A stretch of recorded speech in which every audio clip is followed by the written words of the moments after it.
Welcome back. My name is Clayton Chapman, and today I'm going to show you how to make poached eggs.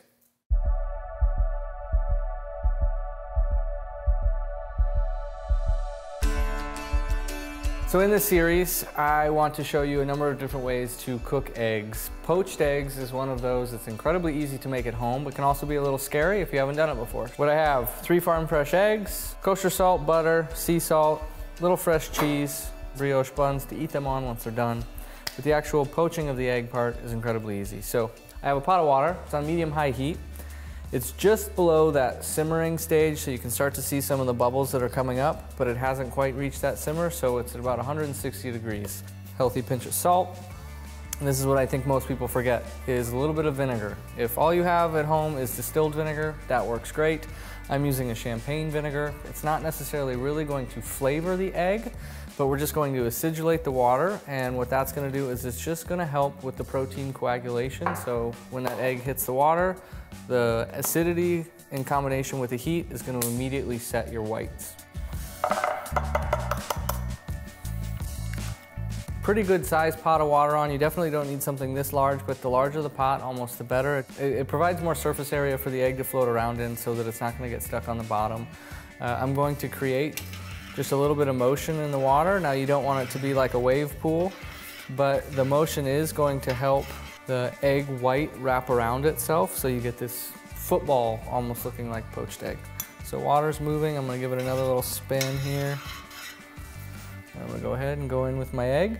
Now when I put this in the water, I'm going to set my bowl down to the water so that it's touching. And then in it goes.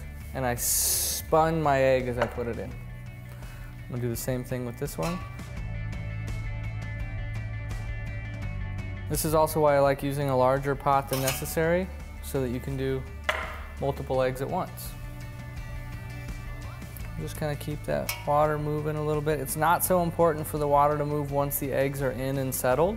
It's most important for the water to be moving when the egg first hits the pan. They don't take but more than a minute or two, really. A good test to see if the yolk is partially set is if as you're removing it from the water, if it holds any structure, and these do not quite yet. So I'm just gonna give them about another 30 seconds or so.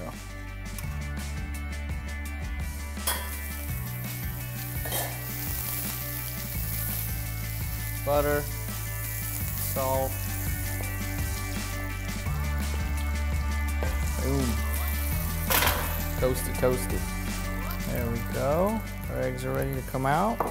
So if you're toasting bread or you have something else going along with them, you can take just a little bit of your water, just a splash of it in the bottom of your bowl, pull your egg out, let it sit in that water, and that's going to do 2 things. 1, it's going to make it a lot easier for you to lift your egg out of the bowl because it's sitting in the water and it's not going to stick. 2, it's also going to keep it hot.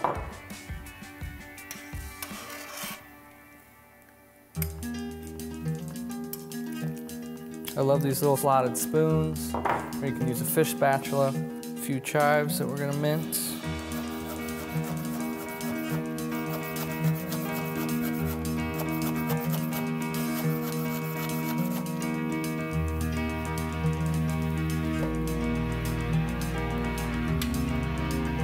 A little bit of butter.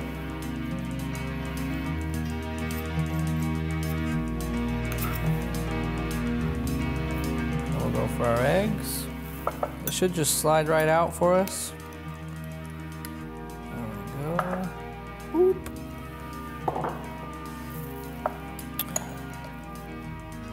Just because, look at that. You can tell the white is set, but the yolk is perfectly runny. Oh, baby. A little bit of fresh cheese.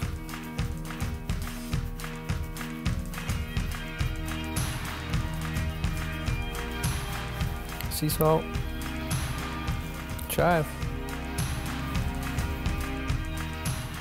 That's how you poach an egg.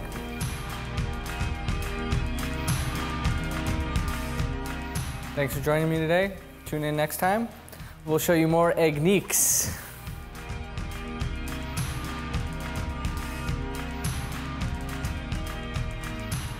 Follow us on social media, all the usual suspects, where we share new tips, tricks, and recipes weekly of all my favorite dishes that I love to make at home.